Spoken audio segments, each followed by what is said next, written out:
Hello again everyone, welcome back to the channel and a very happy new year. And as we head into 2026, I thought this would be a good opportunity to explore how the Romans understood New Year. Because for them, it wasn't marked so much by celebration or spectacle, but rather by ritual and symbolism and a very particular way of thinking about new beginnings. So join me today as we take a look at the Kalends of January.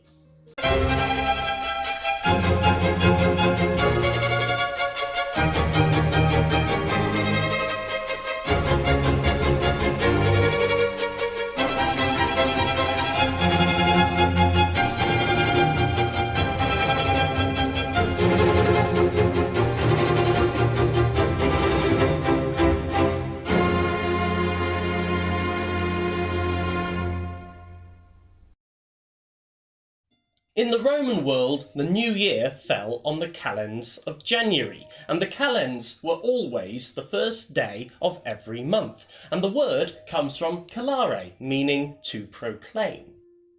On the Kalends, priests would publicly announce the key dates for the month ahead, the nones, the ides, any religious observances. And this wasn't just a practical exercise, this was a public act that imposed order on time itself. Time in Roman society wasn't something that simply ticked on in the background. It was something that was declared, formalised and controlled. In fact, our modern word calendar comes from kalends, a linguistic reminder of how our measurement of time is influenced by the Romans. Every month had a kalends, but the Kalends of January wasn't always the first one of the year. Originally, the Roman calendar began in March, and this original system survives in telling ways. The later months, September, October, November, December, all reflect their original numerical position when March was first. March was obviously sacred to the god Mars, the god of war. And this was very important to a society that started its campaigning season in the spring, and also a society that structured its year around military and agricultural cycles. New Year in early Rome was about action, movement, warfare, renewal. But that system had a change in 153 BC.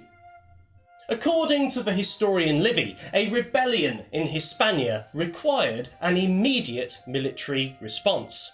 Roman consuls, who normally took up position in March, had to take up command a lot earlier than the traditional calendar allowed. So to deal with the crisis, they entered office on the 1st of January. What began as a practical response to a distant rebellion had lasting consequences. The emergency measure was kept, with January becoming the time when new magistrates assumed power.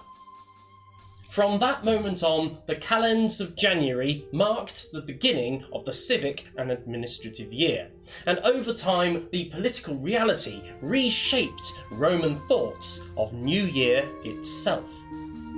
What had once been a springtime transition linked to Mars became a winter threshold associated with reflection, order and control. January gets its name from the god Janus, one of the most distinctive gods of Rome's pantheon. He is the god of beginnings and endings, of doorways, thresholds and transitions. He's normally depicted with two faces, one looking to the past and the other to the future. Unlike gods tied to specific places or activities, Janus presided over moments of change. He stood at crossings, both physical and symbolic, and was invoked whenever something new began, making him uniquely suited to New Year. By shifting the start of the year to January, the Romans aligned their year not only with administrative convenience, but also with a god whose whole identity revolved around transition. By the time Britain was part of the Roman Empire, this system was well established. Roman Britain ran on the Roman calendar, beginning with the Kalends of January, just as it did in Rome itself. This mattered in practical terms. Legal business, taxation, military command and civil administration all ran to this rhythm. Britain didn't work on a local or hybrid sort of time, it ran to the imperial calendar.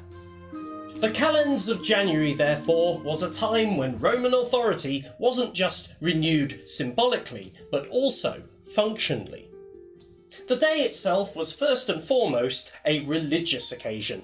Romans would give offerings to Janus, asking him to open the way for the year ahead, and making sure that what came was prosperous and favourable. And offerings would be made of wine, incense, and spelt cakes known as mola salsa. Janus was traditionally the first god invoked in Roman ritual, but on this day he dominated the proceedings. If the beginning went wrong, then the entire year could be at risk. Alongside sacrifice came one of the most recognisable scenes of New Year in Rome, the exchange of Strenae. Strenae were symbolic New Year gifts, not extravagant presents, but carefully chosen tokens. Things like laurel sprigs, symbolising victory and success, dates and figs, symbolising abundance, and honey, symbolising sweetness. And later on, coins became increasingly common, particularly with officials or soldiers.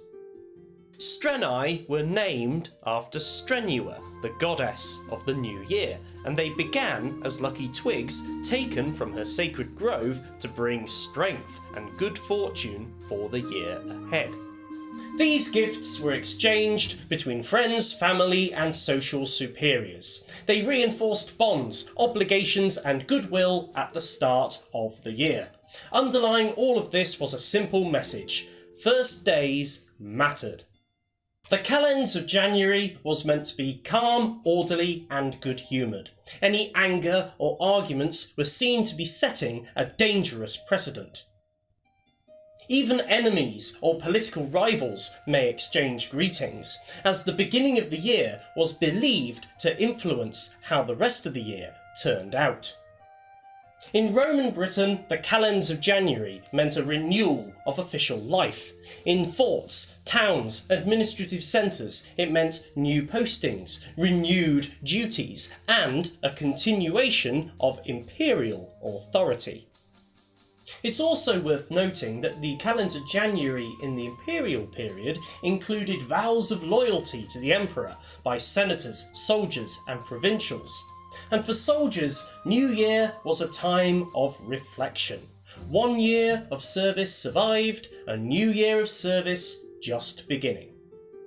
What the calendar January ultimately tells us is how the Romans saw time. For them, it wasn't just something that passed, it was something that needed to begin correctly, have divine approval, and also unfold with a structured framework. The new year was a threshold, a doorway between what has been and what is to come. And the Romans, standing in that doorway, looked both directions, much like Janus himself.